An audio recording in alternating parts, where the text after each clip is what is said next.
I am Linda van Tilburg for National Security News. Well, in a landmark decision, the ANC, which has governed South Africa for 30 years, has opted to form a government of national unity, or a GNU. And joining us today is Hanekom. He was an ANC member of South Africa's original government of national unity to talk about this development. Thank you so much for joining us, Hanekom. Thank you, Linda. And it's good to see you after such a long time. So a lot of South Africans viewed this as a very positive development. Is it going to work? Well, I'm with the huge number of South Africans that view it as a positive development. But I think amongst many of those South Africans, there's a little bit of apprehension. And, it's kind of a wait and see. We hope it works. There's optimism and hope is in the air. I believe it will work. I'm very excited about the development. I think it's all good for our country. It'll have to play itself out, and we all have to be very vigilant to make sure that nothing goes wrong. I think this is a moment when South Africans have to stand behind not the ANC, not the DA or any party, but stand behind the process to say this process is vital to take our country out of the kind of problems that it's been in, that it is in, to take our country forward. And in order to do so, we have to unite behind this initiative. And we have to, as South Africans, make sure that it works. And I think we have to to put it bluntly, we have to make our voices heard against those who don't want it to work. These forces against it, how serious is this threat of the MK party and Zuma? Because he used these veiled threats of violence against this new government of national unity. Well, and Zuma has been making sort of hollow threats for a very long time, including threatening when he was the president of the ANC. He was threatening members of the ANC, talking about things that he knows, and that sooner or later is going to, or sooner rather than later, is going to come out with the truth and say things that he knows, but he's never done that. So I don't think we should sort of overestimate his threats, because there's a pattern in that. And I think there's a level of desperation there. I think people face not only with Jacob Zuma, but I do think that there are others who are beneficiaries of the looting, others who even face prison sentences. And, their hope lies in the chief crook, if you like. I'm sorry to put it so crudely, but for anyone at this stage in South Africa's history to align themselves with somebody who has so obviously defied our constitution, so obviously been implicated in all kinds of wrongdoing, there can't be any kind of honest, recognition of his credentials and his credibility and his integrity. It can't be possible. So, but I wouldn't want to, sorry, Linda, I wouldn't want to overestimate it either. But I just think we have to be vigilant. We saw what happened on July the 21st, a couple of years ago, when Zuma was sentenced by the Constitutional Court. And they, it was ugly. Events were ugly in KwaZulu-Natal. There were people behind it. Some of them will be facing charges very soon, but there were many people who were behind it. And, what happens, as always, ordinary people become the victims. But I wouldn't want to overestimate their threats. If we're watching things, as we watch things as they proceed, they weren't going to go to Parliament, and then they went to Parliament. They want to get their parliamentary salaries. They want to get their parliamentary perks. They've decided not to be part of the government of national unity. There's no unity within that party itself. And I'm talking about the MK party. So what should a government do to make sure that this does not spill into violence again? Because they seem to have been caught unaware, the ANC government, in the July, you talked about 2021, in those riots. It was 21, that's correct. Firstly, to be ready for eventualities. And I think crime intelligence is very important, to have your feet on the ground, to find out what, and we kind of know, the authorities know who the instigators have been in the past and who have made threats even now more recently. Watch them very carefully, watch developments very carefully, be on high alert, and the police have indicated that they are indeed on high alert. But at the same time, don't let us stop us from proceeding. We must be confident that we're on the right track and we're going to proceed with that right track, and no threats must allow us to stop, must get in the way of us moving ahead.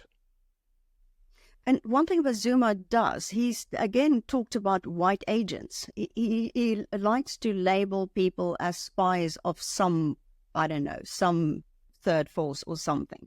How serious should that be taken? Not at all. I mean, there have been many rumors about who are agents and who are not agents. The same Jacob Zuma called me an enemy agent, and he had to withdraw and apologize by court order because he had no evidence. So he labels people very loosely.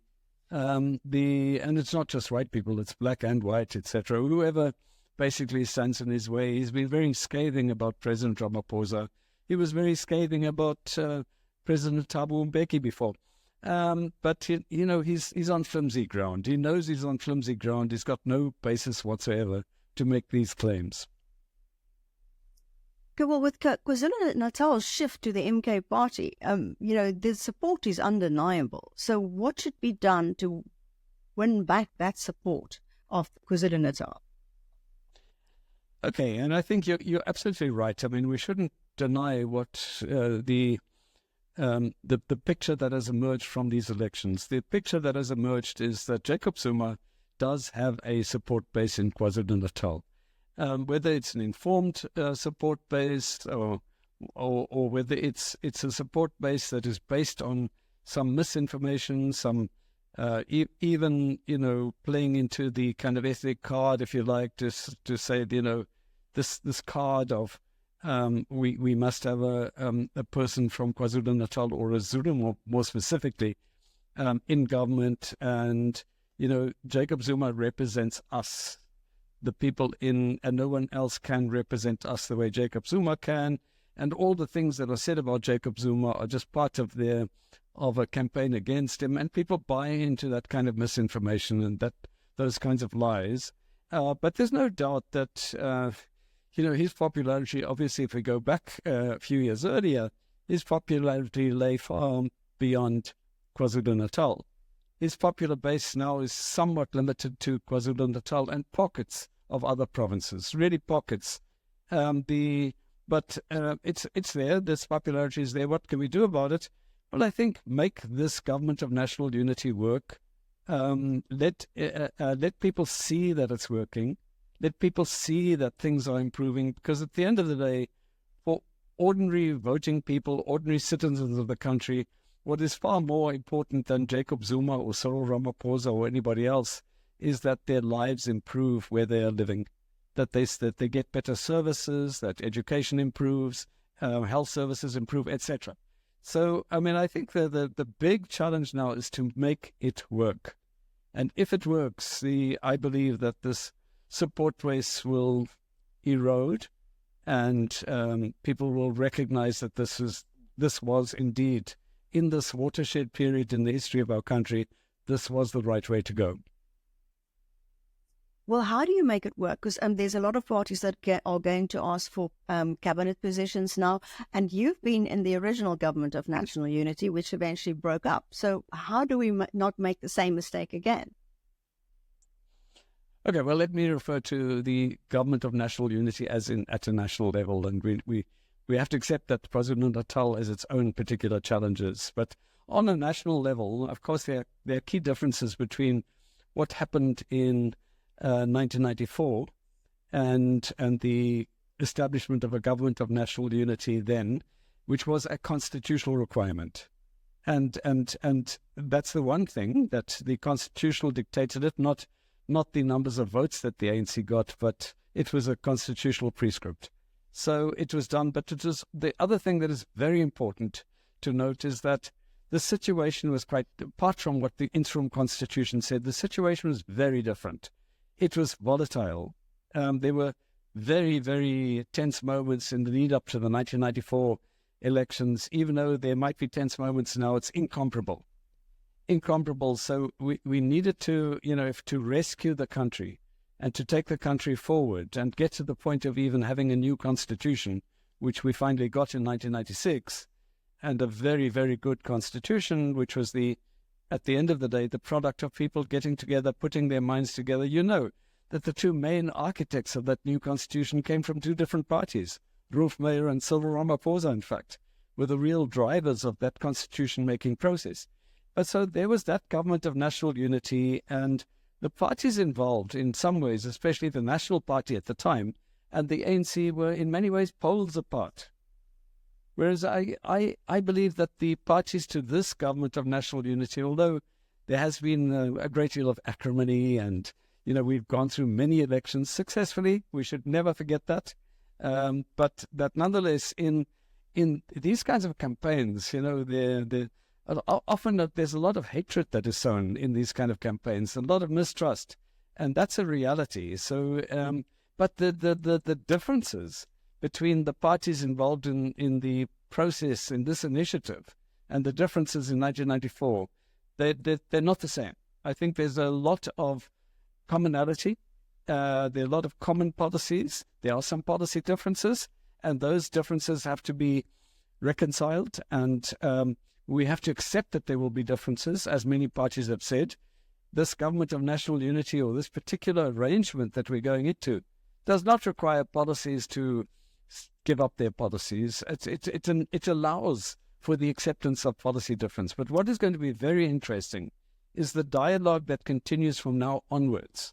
I think you haven't referred, Linda, to the very, very well-crafted statement of intent. And the statement of intent, binds the parties that are part of the government of national unity, and they pinpoint the very challenges that we have to address together if we're going to deal with these high levels of unemployment, crime, and all the things that make South Africans less than satisfied, all the frustrations, the hardship that many South Africans continue to experience. There's no doubt in any of the participants' minds that there might be differences in the way we address it, but there's no doubt in everybody's mind that we have to address these particular socioeconomic challenges and the hardships that people experience on an everyday basis. There's always questions being asked, where is Zuma's funding coming from? Is there a foreign source? Is there Russia behind it? Do you want to venture any comment on that? Linda, funny that I was going to ask you that question. I thought maybe all your sources and all the people you've interviewed in the past would have given you the answer to that big question, because none of us do, actually. That there is funding, there's no doubt about that, and a lot of funding. The money that it has taken to take every single matter to court, no matter how often they lose, there's always money for court action. There's money for campaigns. Where does the money come from? Well, we don't know. But that some of the money is from ill-gotten gains, I have no doubt about that whatsoever in my mind. Can we look at foreign policy? Because the West has regarded South Africa's policy as controversial at times. How would foreign policy change now with the DA part of the government of national unity? The short answer is that I don't believe it will. I don't believe that there'll be any policy change. That is the entry point. We should remember, and it should never be stated arrogantly, that the ANC comes in with almost twice as many votes as any other party, including the DA. ANC still comes in with more than 40% of the national vote. So it has to be accepted that the ANC policy positions will be somewhat dominant. It shouldn't be inflexible. There should be, but in some cases, the ANC policies are very strongly held. For example, the position on Palestine, very strongly held and will not change. And on Western Sahara, it will not change. And the DA, of course, for whatever reason, they've been a bit reticent on that score. They haven't at any point really shown their support for the people of Palestine. We're not going to change. And when you talk about the West, by the way, it's quite a big notion, the West, because there are many people who not only support the ANC's policy in the West, but who really have taken a bow to the ANC for the stance it has taken on the situation in Palestine. And so it has done our global recognition the world of good, I think. Derek Hanekom, thanks so much for speaking to us. Thanks, Linda.